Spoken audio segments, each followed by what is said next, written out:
Sabi niya, uyak ako. Bakit pare? Anong problema mo? Pag uwi mo, doon ka na sa labas.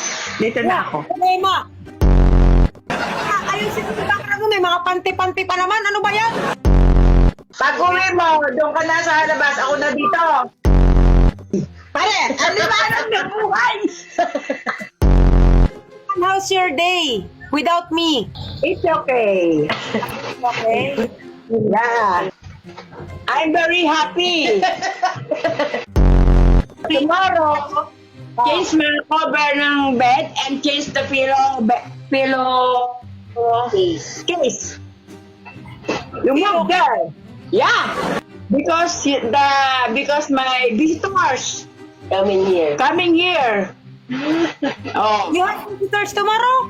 Yeah. Visitors at iPhone. Why you have visitors tomorrow? You.